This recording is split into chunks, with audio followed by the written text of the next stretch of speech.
Hello everybody and welcome back to Odin's movie blog. I am the critic who is a cynic. Hope you're doing well. Today I am so sorry that the video is going in later than usual, but as you guys who follow me on Twitter and also have just been following the channel and following the videos, you know that I was on vacation. I just got back maybe about an hour ago, so I had to finish my video up, my box office breakdown for the Geeks and Gamers channel, and then I wanted to come to you guys because I know that a lot of you guys started following me, especially when I started covering the Alita Battle Angel news and the Alita versus Captain Marvel news and what's going to happen and how much is it going to make, etc. Hashtag Alita Challenge. All this stuff. So I know there's a lot of Alita fans out there. So let me go ahead and give you a box office update when it comes to Alita. And so when we look to Alita, this is currently what we have. So Alita is now at $399.8 million, which is actually a pretty big deal to me because it actually has now surpassed a movie that, realistically speaking, based on name recognition, based on IP, based on studio, should have done significantly better and yet did not. And that is, of course, Solo: A Star Wars Story. For those that don't remember this one, this is the one that went massively over budget because you had Kathleen Kennedy come in and say, oh, I don't really like what Lord Miller doing, even though you're 80% of the way through the film, so I'm gonna go ahead and fire you, hire Ron Howard, have him reshoot all the film, and then we're just gonna boost up that production budget, we're gonna boost up all of the money that we're gonna have to spend on this film, we're gonna have to make crap tons of money just to be able to break even, and then not even reach that point, leading to a $200 million loss. And that one, of course, made $302.9 or $393 million. Because you know what? Why not? Let's just round it up for them. And of course, they haven't really been doing that well on the DVD or Blu-ray sales either.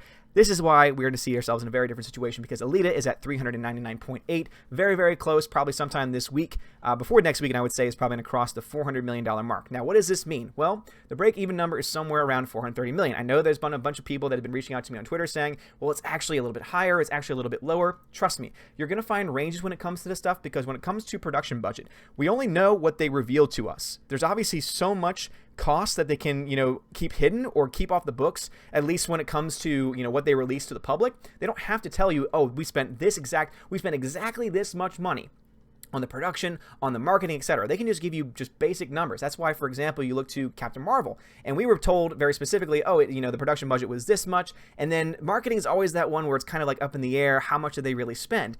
To the point where even Deadline was saying, oh yeah, it cost $300 million to make when you add in both marketing and production, meaning that they spent twice as much, meaning that they spent their entire production budget on marketing alone, which tells me a lot about how much faith they had in the film. They didn't do that nearly as much with Alita Battle Angel because honestly, I think that they thought this film was going to get so much more love than it actually did. Unfortunately, no one essentially from the American audiences, as you see, $83.7 million really showed up, but the foreign market showed up pretty decent amount, $316 million, 79.1% of its entire box office take. So what does this actually mean? Well, $430 million is the basic standard break-even number, just based on it having a $170 million production budget, taking also into account that normally films spend about 50% in addition, 50% of their production budget in addition to, meaning that this film needed to make around $430 million because also studios only get about 60%. And so therefore, this film is definitely going to come in underneath that, probably $25 million or so underneath how much it needed to make to break even. However, there is still, of course, good news because, as I mentioned, Solo: Star Wars Story, obviously not really selling that well on the DVDs or Blu-rays. Alita Battle Angel, I have not seen a person yet who saw this movie, liked it at the very least, and did not say, yeah, you know what, I'll probably end up buying it. I'll probably end up getting it on digital or Blu-ray or DVD or 3D. I mean, I've had so many people come to me saying, do you have any idea when it's going to get released? Do you have any idea when any of this is going to, when am I going to be able to buy more Alita stuff, Alita merchandise, merchandising? And the truth is, we don't really have the answers yet. There's still a lot of questions. So, for example, I use Blu-ray.com normally because it's a very good place to get very, very, very, very cheap Blu-rays. It's been a part of my addiction is to actually buy Blu-rays from this site because not really from this site. They just basically keep track of the Amazon prices, Target prices, etc. Normally the best deals are on Amazon, but of course, wherever you shop, you'll probably find some pretty good deals nonetheless. And as even they have, it says the release date is going to be January 3rd, 2030. In 129 months. So I really do enjoy the joke there that this film is not going to be released until it is like close to the year that it is set. You can pre-order it at this point on Amazon, but all they will tell you is that you'll be able to access it when it becomes available. That is still a giant question mark. Many people think and suspect that it'll probably be closer to May because just based on when it was released in February, May works out to be a pretty standard length of time between release in theaters and release on DVD Blu-ray. Either way, as long as it's released and as long as it's released with, I think, bonus features that a lot of us want to see in the best possible, format as possible, meaning it has the best the best overall, not the transition, I'm trying to think of the word for it, transfer, the best transfer possible, one that looks great, one that looks as good as the big screen. Obviously, it's going to be harder to get that on a much smaller file because the files that they use for the theaters are just gigantic because there's just so much to all of those images. So I'm very excited for it nonetheless. I definitely am planning to buy it on Blu-ray at the very least, if not on 4K, potentially. But again, we honestly have to wait for that. But because people like me, and because there are so many other people that are waiting for this film to be released, I honestly think $25 million on Blu-ray DVD sales, digital, I don't really think that's all that hard to make up. And the reason why is because I'm able to look at some of the numbers that have been made by other films. So let's take, for example, The Last Jedi. When it came to top-selling Blu-rays of 2018, Star Wars Episode 8, The Last Jedi, sold 3 million units and made $69.4 million, meaning that most people ended up buying, around the standard Blu-ray, maybe even DVD. Because some people also look to the same number and say, wait a minute, why is it that we're seeing other movies on here that, have sold less units but somehow made more money? For example, Avengers Infinity War made $93 million on 400,000 less units. And that's because we can guarantee you that Infinity War was being bought on the more premium. Again, on the more premium side of things, people were buying the 4Ks, the Blu-rays versus the DVDs, etc. And so because of that, we know that more people were invested in this universe and were willing to spend more money on the actual units themselves. I honestly think that we're going to see that higher spending cost for Alita fans because Alita fans are very passionate. If you have not noticed, I already have, Alita Troll. My friend Gannison sent me the Funko Pop figure that we have already with Alita. And it's awesome. It's great. But obviously it shows also that there's a very, very, very, very passionate fan base out there that want to support this movie in any way they can. And because the fact that Star Wars Last Jedi was a terrible movie that got very bad reception, still ended up making $69.4 million on the Blu-ray sales alone, just, for as far as the, sales that it made in 2018, I think that means it's pretty likely that in 2019 it's going to be a pretty good year for our Battle Angel. So do I think it's going to make that much money? No, but let's look at something maybe a little bit more comparable. As I said before, Solo: A Star Wars Story did not do very well, 1.4 million units. Again, about 1.5 million units, but made $37.6 million. Keep in mind that if Alita Battle Angel, ends up tapping out around $405 million and only needs to make 25, I would say this is a pretty doable number. Seeing that a lot of people just didn't like Solo, and the people that did had no interest in seeing it again, had a very, very, very small, passionate fan base as compared to that of Alita, I think that 1 million units is definitely possible, and if it hits that 1 million units, we're looking at it getting to that $25 million range. Now, of course, if out of those 1 million units, you see a lot more people buying the 4Ks and the Blu-rays and all this other stuff, it's going to get pretty easy for this film to, basically be in the black by the end of its run. And there's the reason why I think that it's less of a question as to whether or not this movie is going to be solvent, because as I've just shown you, it's very, very likely. I would say with 99.9% accuracy, this film is not going to have, in the end, cost any money as far as, being in the red for anything, because it's going to make it up in the DVD, Blu-rays, and possible other merchandising, and also the fact that it might be streaming on HBO or a variety of other networks too. Obviously, they get paid. The studio will get paid, will get paid money for that. Now, people might say, oh, what if it gets put on the Disney streaming service since now technically it's owned by Disney?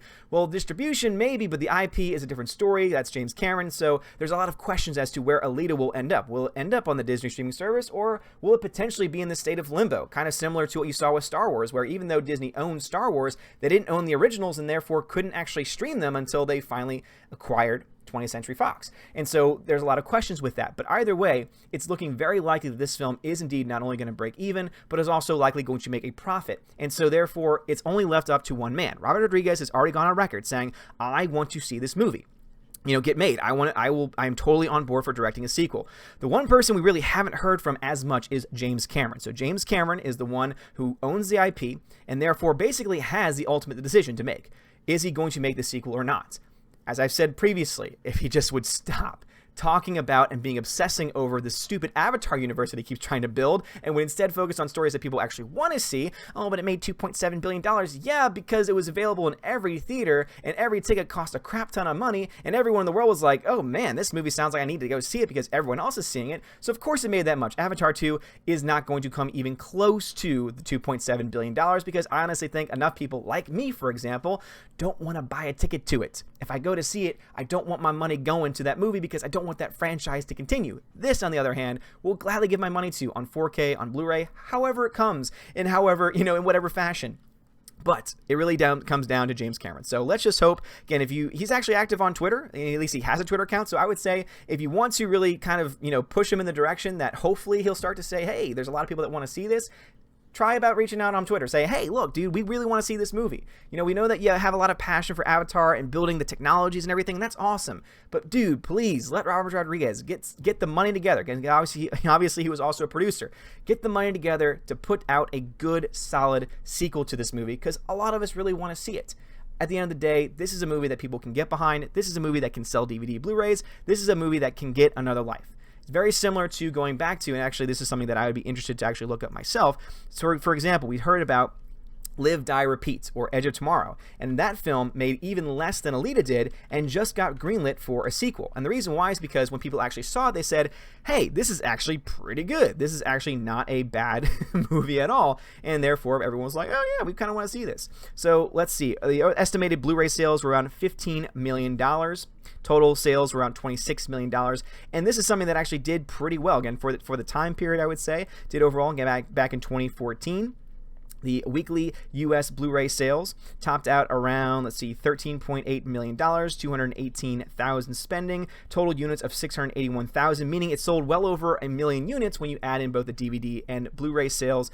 And I honestly think at this point, Alita has a much stronger fan base than even Edge of Tomorrow does, because not only do you have people that like this movie and like this story in Edge of Tomorrow, but with Alita, you also have fans of the manga, which make up a very large portion of people. So really would like to see this movie happen. James Cameron, this one's to you. Please greenlight this film. As I've just shown out, which I'm sure you're already well aware of at this point because you're a very smart guy, you know a lot about financials and about making movies.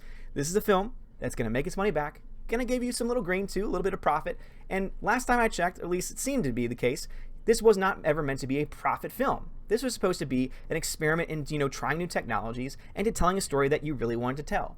Keep telling this story, because there's a lot of us out here that really want to see it again, that really want to see the continuation of the story and the culmination of the story, if possible. If you have to do that in one film, I think we'll be happy with the duology. We'll be happy with an Alita 1, Alita 2 that tells a complete story. If you can make it into a trilogy, as long as it's not becoming the money grabbing and the trying to add extra things, hey, I think that will be great. And as long as you do exactly what you did with the first Alita, except the marketing, I think they could probably change that a little bit and that could help you out, we'll be happy in the end. Anyway, guys, thank you all so much for watching this video. Again, sorry that I'm coming too late, but also I know there's been a lot of people reaching out saying, cover more Alita, let's talk about the box office. So this video is dedicated to you guys, but also too, I wanted to give you all a little bit of an update. So while I was on vacation, I was able to get some work done, try out some things with Excel, try out some things with the website, and so now I have a dedicated scores page, and I only got a few movies up right now because it is still obviously a work in progress, but these are actually live totals. So it's unlike before where I had to keep on updating it. I've had it now where it's a self-contained system where every person that rates, which you can do at this site here, you're going to see it's going to say you've already responded. It's because I already responded to these things, and so it's only going to show up a certain way for me. But everyone else, you'll see these boxes here, and so it'll tell you, basically give you an objective point of view. If you've seen the movie, again, rate it, objective. So right now this is for us, and this says, 5 is an A, B is a 4, C is a 3, D is a 2, F is a 1. And just go by category, about editing, acting, cinematography, etc. That's more of an objective side of things, if you want to give an objective score to a film. And then at the very bottom, you have your subjective score, which is straight, A to F. Now, I know that some people want to see half stars, etc., but this is actually, I think, a lot more simpler, especially when you're going to, collect a lot more data that way, and it's going to come up, to be roughly around the same amount of average, whether or not you had half stars or not. And let's just be honest, if you think a movie is an A movie, you'll say it's an A movie. It's a B movie, it's a B movie, it's a C movie, etc. You got to understand the picture. So anyway, all these numbers get, connected together, and they all go into this Excel sheet that I have uploaded online, which will update live in real time. Now, obviously, not everyone's going on, going crazy for this site, updating it, but once your scores are entered, these scores will update live, and I don't have to do a thing. It's already set up and automated that way. Eventually, I'm going to start to move these over to the actual movie pages and going to try a bunch of other stuff, but this is where I am at this point. So if you would like to continue to support this channel, please do so. Share this video, share this website too. Again, I've been putting a lot of thought into it. I know it's not perfect, and I know there's still a long way for me to go with it, and I definitely plan on putting that effort in. But at this point in time, with the finances, and also not only that, but also with the time that I have, this is what I'm able to put out so far. So please let me know your feedback on it. And again, leave some ratings too. Again, check out some of the movies. And also, if you want to follow when DVD sales, or rather when DVDs, are going to be available for certain movies, I'm going to put that information out there too. As you'll see in certain movies that have been out that have a DVD sale or have a DVD release, I try and put that information on the movie's webpage. So if you want to bookmark Alita, as soon as I know that it's been, set on a certain date, I'll put that information on there. I'll put links to the products too, so that way y'all can be some of the first people to pre-order Alita when it becomes available, but also for other movies too. Anyway, guys, that's going to be it for me today. Please, if you like this video, smash that like button, give me a thumbs up, give me a subscribe. It's been a kind of slow going the last few days because obviously not only have I been out of town, but also I know that I've been covering some video topics that a lot of other people don't really seem to be interested in because they would rather go on the Captain Marvel train. And I know that I mention Captain Marvel almost every single day, at least in any video, regardless of the topic, but it is, of course, a major news item, and so I'm going to. But Alita fans, this one is for you, and yeah, $400 million going to be here in the next couple days at the very least, and DVD Blu-ray sales, we're definitely going to be buying more than 1 million copies. Know that for a fact, and we're going to see this movie make some money on top of it. So James Cameron, please make the sequel. Anyway, guys, thank you so much for watching. If you like this video, again, like, smash like button, subscribe, share. Seriously, guys, share this video with whoever you can find to the other Alita fans out there, because let's get this sequel done. Anyway, guys, thank you for watching. Have a wonderful day, and as always, God bless.